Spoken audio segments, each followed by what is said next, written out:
Hello all, welcome to Learn Nutrition and Dietetics channel. இன்னைக்கு நம்ம பார்க்க போற topic Glycogen Storage Disease GSD. யூஷுவலா நம்ம உடம்புல கிளைகோஜன் ரெண்டு இடத்துல ஸ்டோர் ஆயிருக்கும். ஒன்று பார்த்தீங்கன்னா லிவர்ல, இன்னொன்று மசில்ல.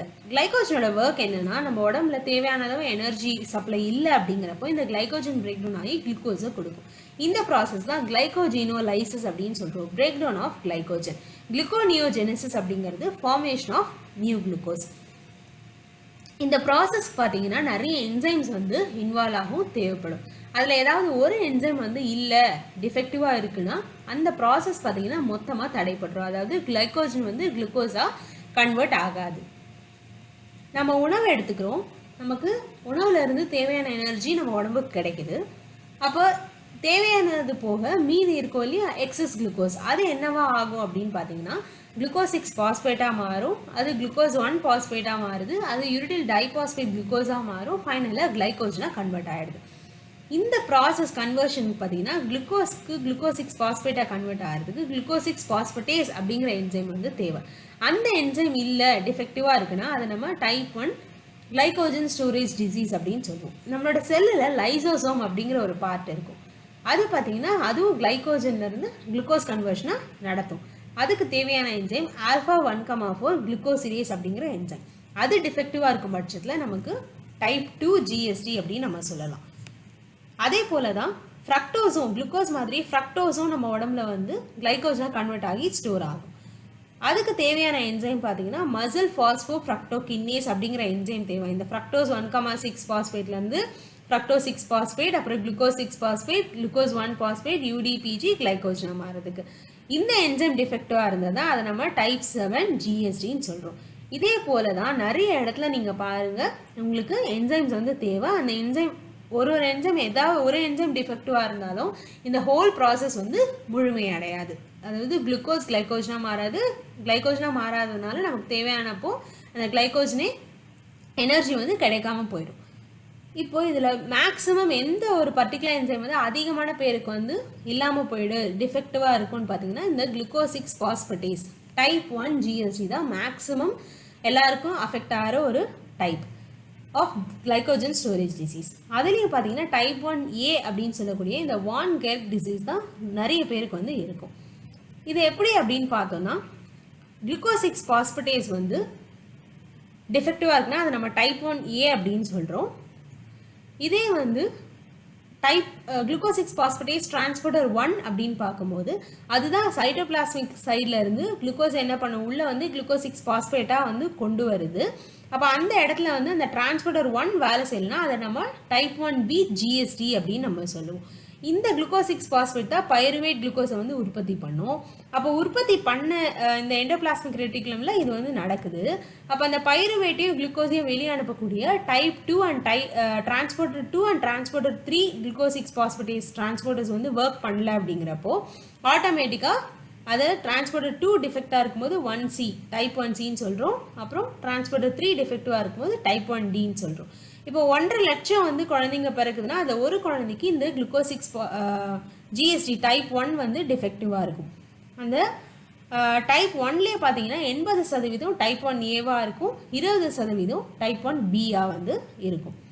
இதோட சிம்டம்ஸ் பார்த்தீங்கன்னா ஹைப்போகிளைசீமியா. ஸோ கிளைகோஜன் வந்து ஸ்டோரேஜ் இல்லை அப்படிங்கிறப்போ ஆட்டோமேட்டிக்காக என்ன ஆகும், நமக்கு வந்து தேவையான அளவு எனர்ஜி வந்து கிடைக்காது. அப்போது ஆட்டோமேட்டிக்காக லோ பிளட் சுகர் நடக்கும், அப்போ ஹைப்போகிளைசீமியா நடக்கும். இதனால் சீஷர்ஸ், கோமா, அப்புறம் ஞாபக சக்தி பிரச்சனை இது எல்லாமே வந்து அந்த குழந்தைங்களுக்கு இருக்கும். அப்புறம் ரொம்ப ஓவர் சப்பி சீக்ஸாக இருக்கும். நம்ம உடம்புல வந்து குளுக்கோஸ் வந்து கிளைகோஜன் இல்லை, குளுக்கோஸை உற்பத்தி பண்ண முடியலன்னா இமீடியட்டாக ஃபேட்டில் இருந்து எனர்ஜி எடுக்க ஆரம்பிச்சிடும். அப்போ அந்த இடத்துல ஃபேட் என்ன ஆகும்னா நிறைய லிவரில் டெபாசிட் ஆகும்போது அது நமக்கு ஹெப்படோமெகலி லிவர் டிசார்டர்ஸை வந்து கொண்டு வரும். ரொம்ப பெருசாக பார்த்தீங்கன்னா வயிறு வந்து வீங்கி போயிருக்கும் அந்த குழந்தைங்களுக்கு. குளுக்கோஸ் வந்து எக்ஸஸ் குளுக்கோஸ் வந்து உடம்புல வந்து ஸ்டோர் ஆகலை. அப்போ அதை வெளியேற்றணும்னா யூரின் வழியாக தான் வெளியேற்ற நம்ம உடம்பு ட்ரை பண்ணுவோம். அப்போ கிட்னி மேலே பார்த்தீங்கன்னா நிறைய ஸ்ட்ரெஸ் ஆகும், அந்த இடத்துல நிறைய அக்குமுலேட் ஆகும் குளுக்கோஸ் போயிட்டு. அப்போ அந்த இடத்துல என்ன ஆகும்னா கிட்னி டிசார்டர்ஸ் வரும், கிட்னி வந்து என்லார்ஜ்மெண்ட் நடக்கும். அப்புறமா லாக்டிக் அசிடோசிஸ். ஸோ இந்த ப்ராசஸில் லாக்டேட் பைருவேட் இந்த கன்வர்ஷன் நடக்கலனாலும் நிறைய லாக்டிக் ஆசிட்ஸ் போய் பார்த்தீங்கன்னா நம்ம உடம்புல வந்து ஸ்டோர் ஆகும். அதே போல் கீட்டோசிஸ், ஏற்கனவே சொன்ன மாதிரி ஃபேட் வந்து நமக்கு எனர்ஜி கொடுக்கும். ஏன்னா கிளைக்கோஜன் ஸ்டோரேஜில் அதனால ஃபேட்லேருந்து நம்ம உடம்பு எனர்ஜி எடுத்துக்கும் தேவையானப்போ.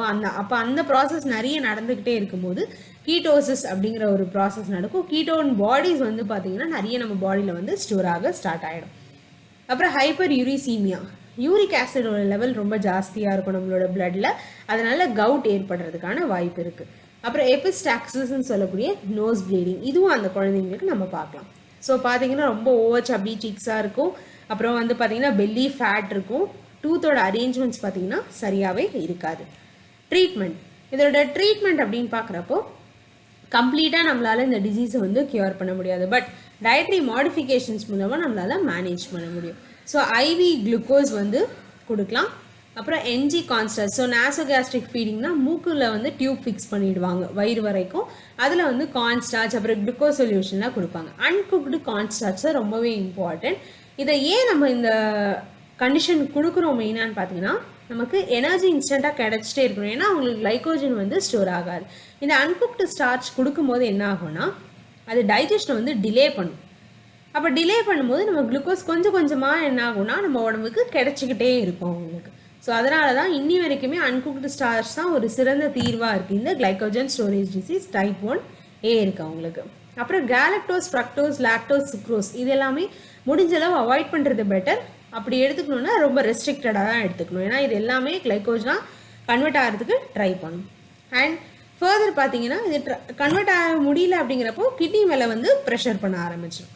அப்புறம் frequent snacks and meal, so 3 வேளை எடுத்துக்கிறது அவங்க 6 வேளையாக பிரித்து எடுத்துக்கும் போது நிறைய வந்து எக்ஸஸ் குளுக்கோஸ் அவங்க உடம்புல வந்து தங்காது. ஏன்னா கொஞ்சம் கொஞ்சமாக அவங்க சாப்பிடும்போது கொஞ்சம் கொஞ்சம் எனர்ஜி கிடைக்கும். அந்த எனர்ஜி உடம்பு வந்து யூஸ் பண்ணிக்கும்.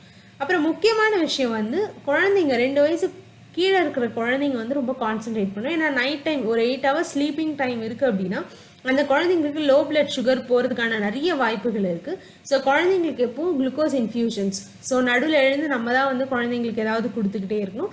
ஸோ குளுக்கோஸ் வந்து அந்த உடம்புல வந்து இருந்துக்கிட்டே இருக்கா, குழந்தைங்களுக்கு கொடுத்துட்டே இருக்குமாங்கிறத நம்ம நோட் பண்ணிக்கிட்டே இருக்கணும். ஸோ இந்த மாதிரி வேறு எந்த இன்போனரல் மெட்டபாலிசமோட டாபிக் வேணும்னு நீங்கள் நினைக்கிறீங்களோ அதை கமெண்ட் செக்ஷனில் போஸ்ட் பண்ணுங்கள். அண்ட் இந்த வீடியோ உங்களுக்கு பிடிச்சிருந்தா லைக் பண்ணுங்கள், ஷேர் பண்ணுங்கள், மறக்காமல் சப்ஸ்கிரைப் பண்ணுங்கள். தேங்க்ஸ் ஃபார் வாட்சிங்.